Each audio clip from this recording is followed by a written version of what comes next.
India Bangladesh അതിർത്തികൾ കുറച്ചു നാളുകളായി തന്നെ ഇന്ത്യക്ക് വലിയ തലവേദനയാണ്. ഇപ്പോൾ ഏറ്റവും അവസാനം ആ അതിർത്തിയിലുണ്ടായ സംഘർഷത്തിൽ ഗ്രാമീണരും അതോടൊപ്പം തന്നെ ഈ കുടിയേറ്റക്കാരും തമ്മിലുണ്ടായ സംഘർഷത്തിൽ 4 പേർ മരണപ്പെട്ടിട്ടുണ്ടല്ലോ.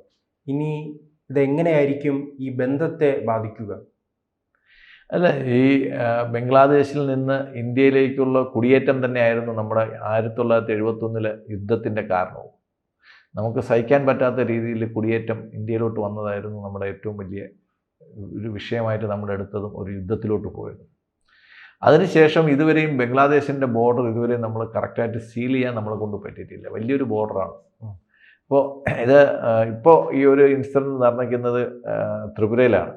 അവർ ബംഗ്ലാദേശികൾ ഇന്ത്യയിലേക്ക് കടന്നു വരികയും നമ്മുടെ ആൾക്കാർക്ക് നാശനഷ്ടങ്ങൾ ഉണ്ടാക്കുകയും ചെയ്യുകയും അവർ തിരിച്ചടിക്കുകയും 3 ബംഗ്ലാദേശികൾ മരിക്കുകയും 1 ഇന്ത്യക്കാരൻ മരിക്കുകയും ചെയ്തു. അപ്പോൾ ബോർഡറിൽ ഈ ഒരു അത് അടയ്ക്കാൻ പറ്റാത്തതിന് ഒരുപാട് സാങ്കേതിക കാരണങ്ങളുണ്ട്. ഒന്ന് ടെക്നിക്കൽ ഇഷ്യൂസ് ഉണ്ട്. മറ്റ് ഇഷ്യൂസ് എന്ന് വെച്ച് കഴിഞ്ഞാൽ ഇതിൽ പലരും അവരുടെ ബന്ധുക്കളും റിലേറ്റീവ്സും എല്ലാം ഇന്ത്യയിലുണ്ട്. ഇന്ത്യക്കാരുടെ പല ബന്ധുക്കളും റിലേറ്റീവ്സും എല്ലാം മറ്റ് റിലേറ്റീവ്സ് എല്ലാം അവിടെ ബംഗ്ലാദേശിലായിട്ട് അങ്ങനെ ഒരു ഡിവൈഡഡ് ഫാമിലി പോലെയാണ് പലപ്പോഴും പൊയ്ക്കൊണ്ടിരിക്കുന്നത്. നമ്മൾ ബംഗ്ലാദേശുമായിട്ട് ഈ ഒരു ഷെയ്ഖ് ഹസീനയുടെ സമയം വരെയും നമ്മൾ ബംഗ്ലാദേശുമായിട്ട് വളരെ ഒരു സഹതാപപൂർണമായ ഒരു രീതിയായിരുന്നു നമ്മൾ ബംഗ്ലാദേശി നുഴഞ്ഞ കയറ്റക്കാരോട് പോലും നമ്മൾ കാണിച്ചിരുന്നത്. അതിലിപ്പോൾ പലർക്കും ഇന്ത്യൻ സിറ്റിസൺഷിപ്പ് വരെ നമ്മൾ കൊടുത്തിട്ടുണ്ടെന്നാണ് അറിയുന്നത്. നമ്മുടെ വോട്ടർ പട്ടികയിൽ നിന്ന് ഇത്രയും ലക്ഷം പേര് മാറിയെങ്കിൽ അവർ ബംഗ്ലാദേശിൽ നിന്ന് വന്നവരായിരിക്കാനാണ് സാധ്യത. ബാക്കി ഭൂട്ടാനിൽ നിന്നൊന്നും വരാനുള്ള സാധ്യതയില്ല. പിന്നെ റോഹിംഗ്യ മുസ്ലിം അല്ല, അവരെല്ലാം ബംഗാളി സംസാരിക്കുന്നവരും കൂടുതലും നമുക്ക് ഏറ്റവും കൂടുതൽ ശല്യം ഉണ്ടാക്കുന്നത് ഈ ബംഗ്ലാദേശ് ബോർഡറാണ്. നമ്മൾ ഇന്ത്യയുമായിട്ട് ഒരു സൗഹൃദപരമായിട്ടുള്ള ഒരു നയമായിരുന്നു നമ്മൾ ഇത്രയും കാലം പൊയ്ക്കൊണ്ടിരുന്നത്. നമ്മുടെ ഒരു ആശ്രിത രാജ്യം എന്നുള്ള രീതിയിൽ നമ്മൾ ബംഗ്ലാദേശിനെ ഇന്ത്യ കൈവിട്ട് ഒരുപാട് സഹായിച്ചിട്ടുണ്ട്. പക്ഷേ അത് ഈ പുതിയ ഭരണക്രമം വന്നതോടെ ഇന്ത്യയുമായിട്ടുള്ള ടേംസ് അവിടെ ജമാഅത്തെ ഇസ്ലാമി പിടിമുറുക്കിയതായിരിക്കും അതിന് കാരണം. അവിടെ ഉണ്ട്. ജമാഅത്തെ ഇസ്ലാമിയുടെ ഒരു റബ്ബർ സ്റ്റാമ്പാണല്ലോ ഇപ്പോഴത്തെ അവിടുത്തെ ചീഫ് അഡ്വൈസർ.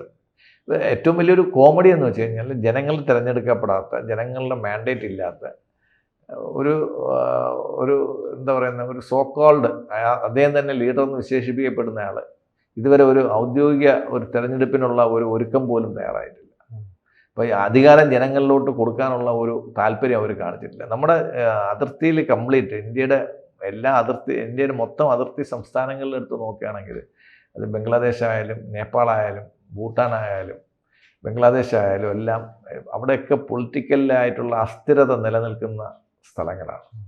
അപ്പോൾ നമ്മുടെ ചുറ്റും ശാന്തിയും ജനാധിപത്യവും വളർന്നതാണെങ്കിൽ മാത്രമേ നമുക്ക് മിത്രങ്ങളുണ്ടായിരുന്നെങ്കിൽ നമ്മുടെ പുരോഗതി ഇതിനേക്കാൾ ഒരുപാട് മുൻപിലോട്ടായിരുന്നു. അപ്പം നമുക്ക് ഷെയ്ഖ് ഹസീനയുടെ ഭരണമായിരുന്നു അവിടെ നടന്നിരുന്നെങ്കിൽ ഈ പ്രതിസന്ധികൾ കുറവായിരുന്നു. അത് ഈ ഒരു മുസ്ലിം തീവ്രവാദ സംഘടനകൾ ഇപ്പം താലിബാനിൽ അധികാരം പിടിച്ച മാതിരി ഈ പല രാജ്യങ്ങളിലും അധികാരം പിടിക്കുന്നത് തീവ്രവാദ നിലപാടുകളുള്ള ആൾക്കാരാണ്.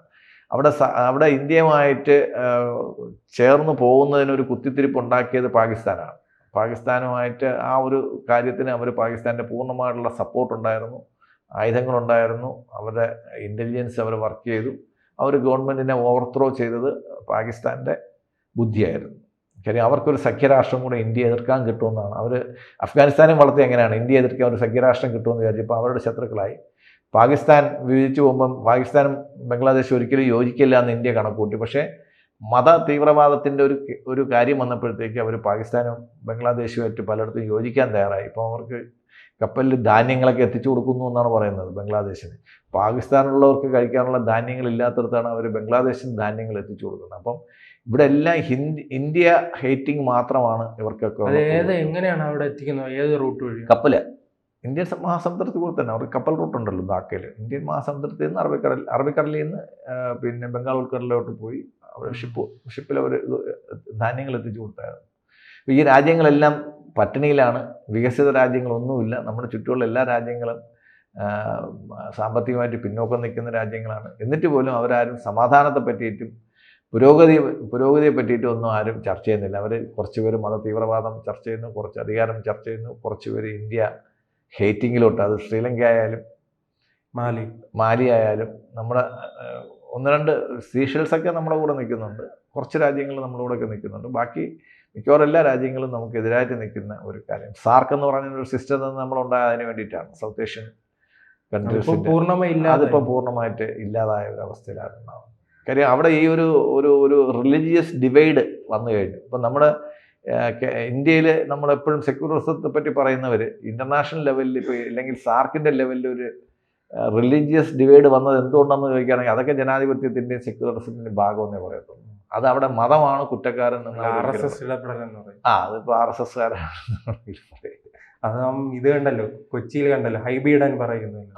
അതിപ്പം RSSനെ നിരോധിക്കാൻ വേണ്ടിയിട്ട് അവർ ഉള്ള ഒരു തയ്യാറെടുപ്പിലാണ് പോകുന്നത് കർണാടക സർക്കാർ.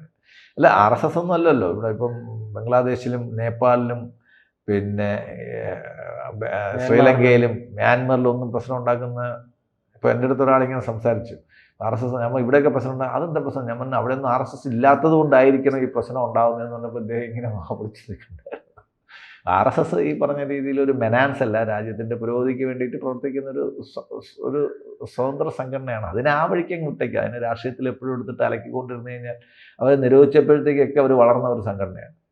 അപ്പോൾ അതുകൊണ്ട് നിരോധിച്ച് കഴിഞ്ഞ് കഴിഞ്ഞാൽ കർണാടകയിൽ ഇനി UP ഭരണം പിടിച്ച മാതിരി കർണാടകയിൽ അബ്സല്യൂട്ടായിട്ട് കോൺഗ്രസിനെ സംബന്ധിച്ചിടത്തോളം അവിടെ വലിയ രീതിയിൽ തമ്മിലടി നടക്കുന്നുണ്ട്. അപ്പോൾ അതിൽ നിന്ന് രക്ഷപ്പെടാനുള്ള DK എല്ലായിട്ട് നടക്കുന്നു.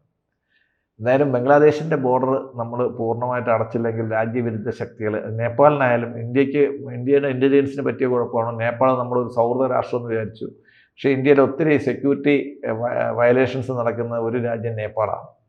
പിന്നെ ഒരു സെക്യൂരിറ്റി വയലേഷൻസ് ഉണ്ടാകുന്ന ഒരു രാജ്യം ബംഗ്ലാദേശാണ്. അപ്പോൾ ഈ രണ്ട് രാജ്യങ്ങളുമായിട്ട് നമ്മൾ സൗഹൃദ ബന്ധങ്ങളോടൊപ്പം ശക്തമായിട്ടുള്ള നിരീക്ഷണങ്ങളും അതോടൊപ്പം തന്നെ നാം നമ്മുടെ വീഴ്ചയും പരിശോധിക്കണമല്ലോ. ഈ ബംഗാളുമായി ബന്ധപ്പെട്ട് വലിയ രീതിയിലുള്ള കുടിയേറ്റം നടക്കുന്നു.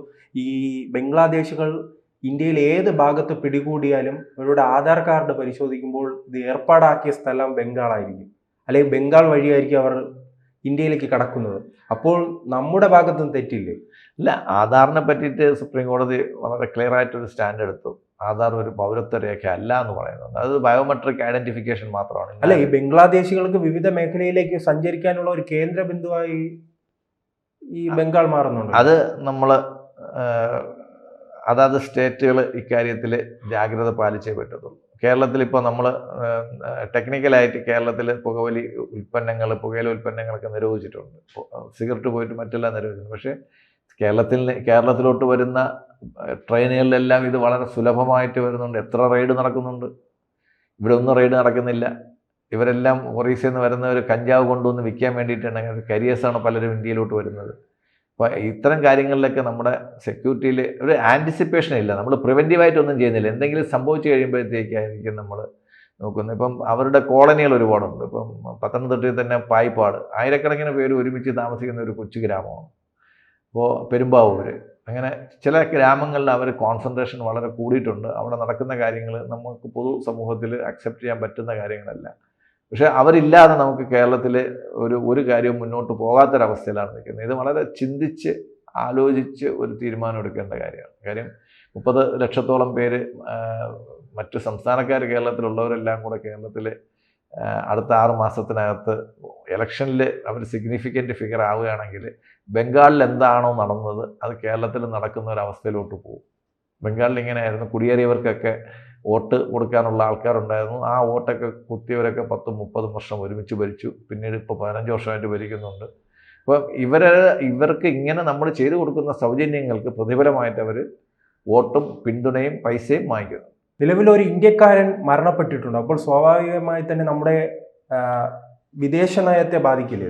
ഇല്ല, ഇത് തീർച്ചയായിട്ടും ഒരു പ്രാദേശിക പ്രശ്നങ്ങളായിട്ട് നമ്മുടെ സഖാവ് പിണറായി പറയുന്ന പോലെ ഇതൊക്കെ ഒറ്റപ്പെട്ട സംഭവങ്ങളായിട്ട് നമ്മൾ കരുതിയാൽ മതി. കാര്യം ഇത്തരം ബോർഡർ ക്രോസ് ചെയ്യുന്നവരും ഇവർ തമ്മിലുള്ള പ്രശ്നങ്ങളൊക്കെ അതിനകത്തൊരു രാഷ്ട്രീയ മാനം നമ്മൾ കൊടുക്കേണ്ട ആവശ്യമില്ല. കാര്യം ഇവർ പലരും ഇപ്പോൾ നമ്മൾ കേസ് ഇപ്പം നമ്മളിൽ മുമ്പ് വന്നതേ ഉള്ളൂ. ഇനി കേസ് നമ്മൾ കൂടുതൽ അന്വേഷിച്ചിട്ട് വരുമ്പോഴത്തേക്ക് ഇവർ പരസ്പരം ബന്ധുക്കളായിരുന്നു എന്നും ഇവർ തമ്മിലുള്ള സ്വത്ത് തർക്കമായിരുന്നു എന്നൊക്കെ പിന്നീട് ഇത് വരാനുള്ള സാധ്യതകളാണ് ഉള്ളത്. അപ്പോൾ ഇത്തരം കാര്യങ്ങൾ നമ്മൾ നയതന്ത്ര തലത്തിലൊന്നും ഇടപെടേണ്ട കാര്യങ്ങളാണ്, അത്രയും വലിയ കാര്യങ്ങളാണെന്ന് തോന്നുന്നില്ല. ഇത്തരം ഒരു ബോർഡർ ക്രോസിങ് അവരുടെ ഒരു ഹാബിറ്റാണ്. അവരവരെ പശുക്കളെ കൊണ്ട് മേയ്ക്കാൻ ഇന്ത്യയിലോട്ട് വരിക, അതൊക്കെ നമ്മുടെ നാട്ടിൻപുറത്തൊക്കെ ചെയ്യുന്നതാണ്. മറ്റൊരാളുടെ വയലിൽ കയറിയിട്ട് ഈ പശുവിനെ മേയ്ക്കാൻ വരിക, അവരടി ഉണ്ടാക്കുക, അവർ വിഷം കൊടുക്കുക, ഇങ്ങനെയൊക്കെയുള്ള കാര്യങ്ങൾ ഉണ്ടാകുന്നുണ്ട്. അതുകൊണ്ട് ആ ഒരു രീതിയിൽ എടുത്താൽ മതി. ത്രിപുര ഇപ്പം BJP ആണ് ഭരിക്കുന്നത്. ത്രിപുര ആയാലും ബംഗ്ലാദേശ് ആയാലും ഇത്തരം കാര്യങ്ങൾ ബോർഡറിൽ എപ്പോഴും ഉണ്ടാവും. ആസാമിലുണ്ട് ഈ ഒരുപാട് പേര് റിലേറ്റീവ്സ് അപ്പുറത്തും ഇപ്പുറത്തുള്ളവരുണ്ട്. അവർ വരികയും പോവുകയും അവർ തമ്മിലുണ്ടാകുന്ന സംഘർഷങ്ങൾ, ഇതൊക്കെ ഒരു രാജ്യാന്തര മാനം കൊടുക്കേണ്ട ആവശ്യം ഉണ്ടാവില്ല എന്നാണ് എൻ്റെ കണക്കുകൂട്ടൽ. കൂടുതൽ വാർത്തകളും വിശേഷങ്ങളും നിങ്ങളിലേക്ക് എത്താൻ ABC മലയാളം സബ്സ്ക്രൈബ് ചെയ്യുക, ബെൽബട്ടനും അമർത്തുക.